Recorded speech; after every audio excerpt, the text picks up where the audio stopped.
Hello guys, welcome in science Cosmos. और आज आपको पता ही चल गया होगा कि हम इस लेक्चर में कौन कौन से टॉपिक कवर करेंगे। लेकिन हाँ, आपने साइंस कॉस्मोस को ज्वाइन किया है या नहीं? अगर जो आपने साइंस कॉस्मोस को ज्वाइन नहीं किया है तो उसके लिए कुछ नहीं करना, बेल आइकन को क्लिक करना है। और बेल आइकन को क्लिक करने से आप साइंस कॉस्मोस का एक अहम हिस्सा बन सकते हैं। तो प्लीज़ साइंस कॉस्मोस को ज्वाइन करें, जिससे आपके लिए मैं ऐसी वीडियो कंटिन्यू बनाता रहूँ और आपको मेरी वीडियो से रिलेटेड जो भी नोटिफिकेशन है वो आपको कंटिन्यू मिलती रहे। तो स्टार्ट करते हैं आज की वीडियो।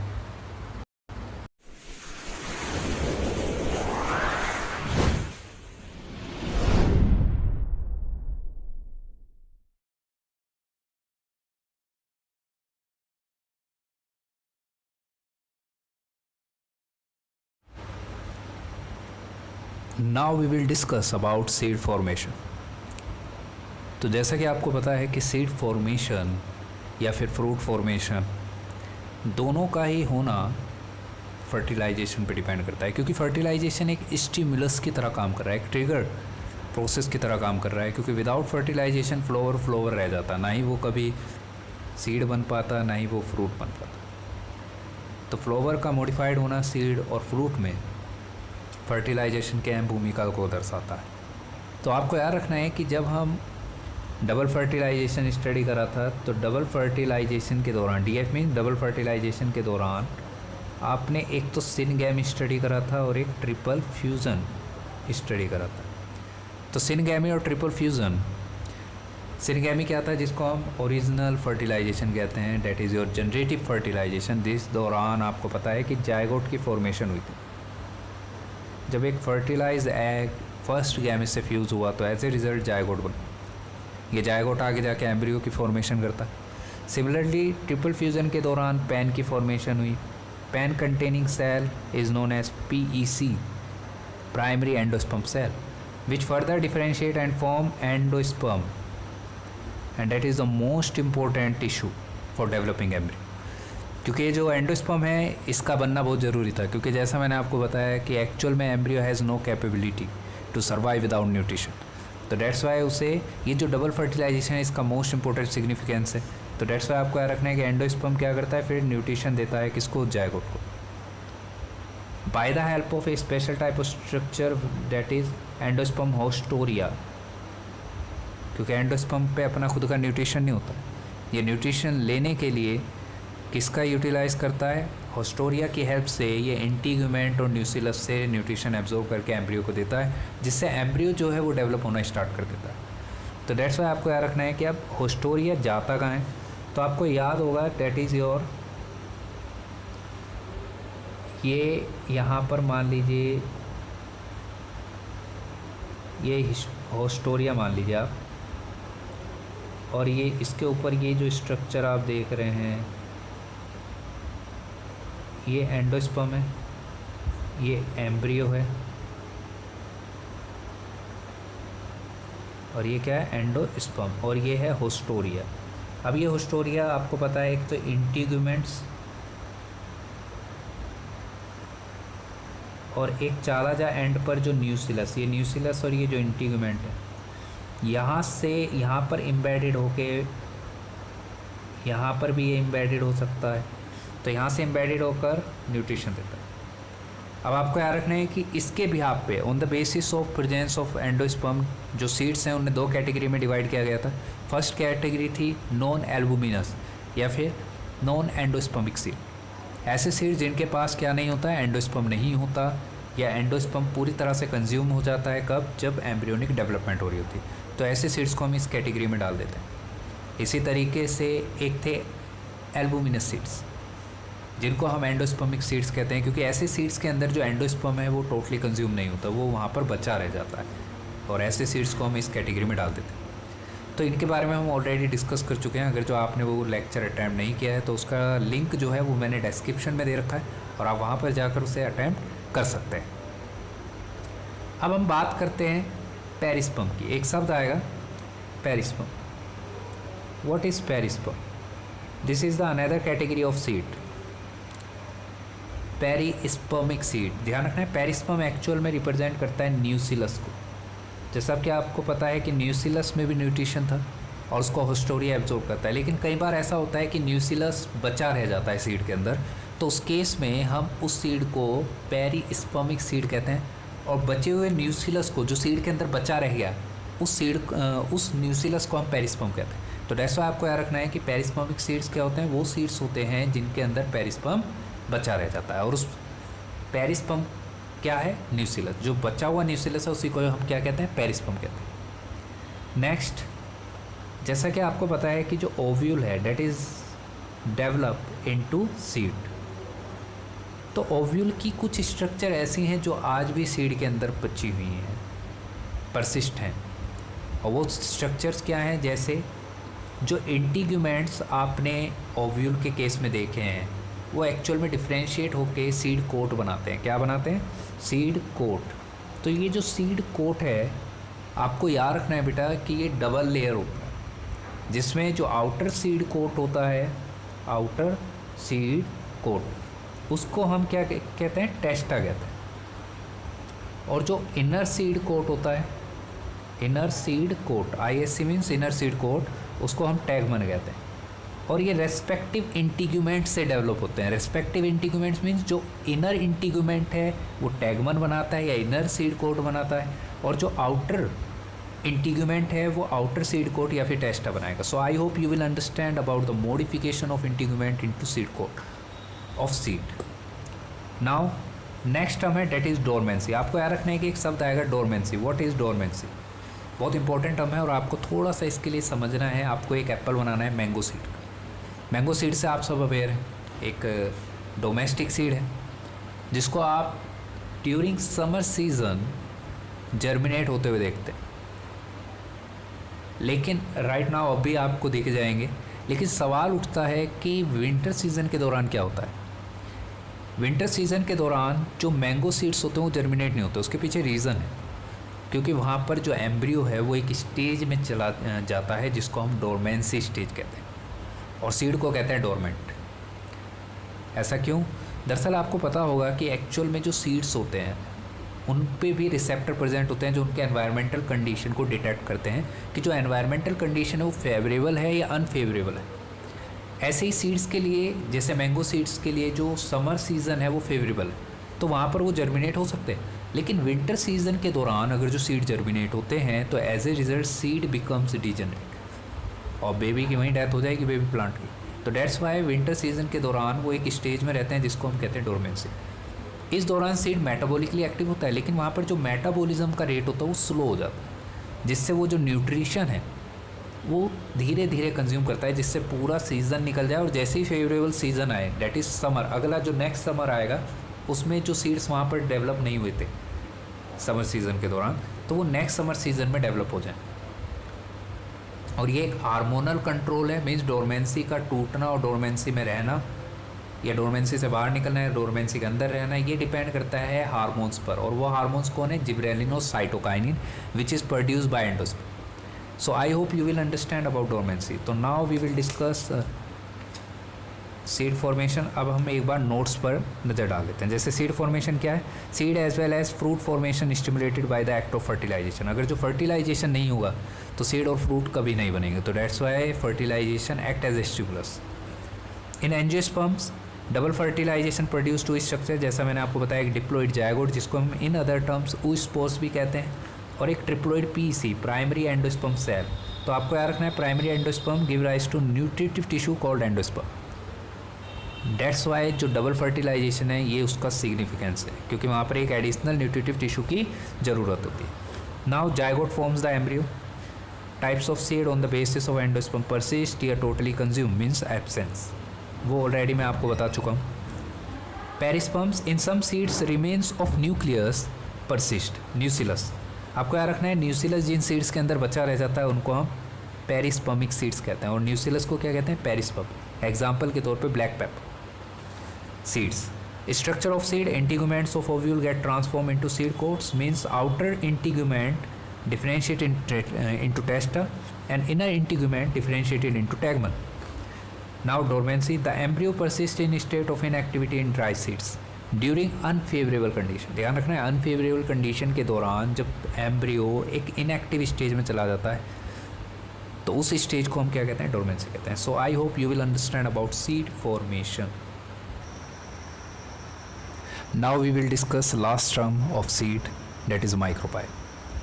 माइक्रोपाइल का एप्पल अगर जो आपके दिमाग में नहीं बन रहा है तो मैं एक बार आपको बता देता हूँ कि माइक्रोपाइल ओव्यूल के केस में आपको उस रीजन को ऑब्जर्व करना है जहाँ पर इंटीगुमेंट एब्सेंट थे. आपको पता है एम्ब्रियो सैक के सराउंडिंग में 2 इंटीगुमेंट्स प्रेजेंट थे. तो उन इंटीगुमेंट्स में जहाँ पर वो एब्सेंट होते हैं, जिस रीजन पर वो एब्सेंट होता है उस रीजन को हम क्या कहते हैं, माइक्रोपाइल कहते हैं, जहाँ पर जायगोट लोकेटेड था. क्योंकि हम इस चैप्टर के जितने भी लेक्चर्स स्टडी करते हैं, पहले और दूसरे को छोड़ के, सेकंड लेक्चर से लेकर अभी तक कई बार हम माइक्रोपाइल टर्म का यूज़ कर चुके हैं. तो उसका एप्पल बहुत ज़्यादा स्ट्रॉन्ग हो गया होगा आपका. अब यहाँ पर जब हम बात करते हैं क्या micropyle after conversion of ovule into seed क्या परसिस्ट होगा, बिल्कुल होता है. तो उसको कैसे हम देखें, तो उसके लिए आपको एक ग्रैम सीड अपने दिमाग में बनाना है.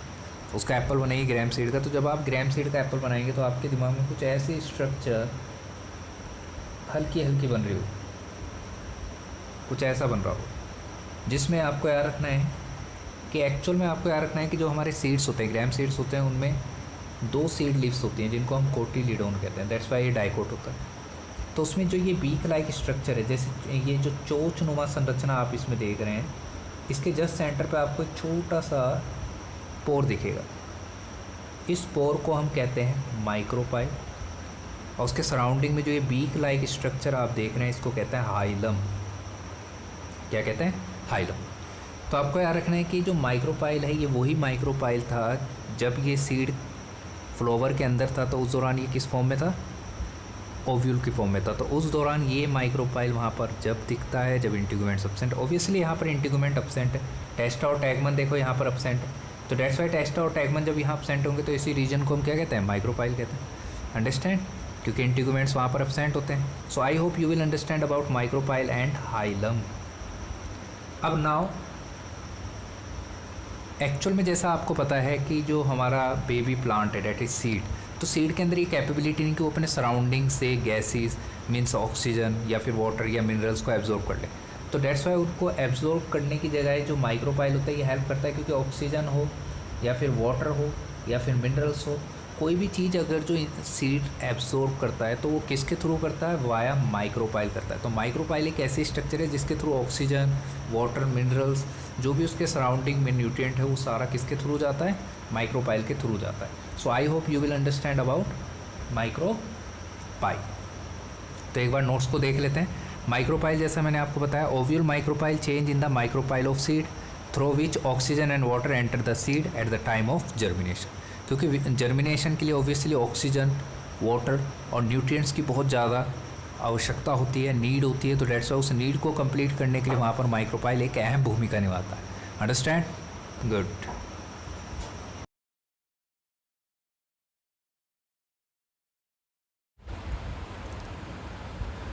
Now we will discuss about fruit formation. Actual में जो फ्रूट फॉर्मेशन है, आपको याद रखना है कि फ्रूट फॉर्मेशन जैसा कि आपको पता है कि जो ओवेरी होती है और उसके अंदर जो ओव्यूल होता है, तो जब ओव्यूल आफ्टर फर्टिलाइजेशन सीड में कन्वर्ट होता है तो उसके साथ साथ ओवेरी में भी चेंजेस आते हैं. और ये ओवेरी की जो वॉल होती है, ये जो ओवेरी वॉल है, ये आगे जाके फ्रूट वॉल में कन्वर्ट हो जाती है. किस में कन्वर्ट हो जाती है, फ्रूट वॉल.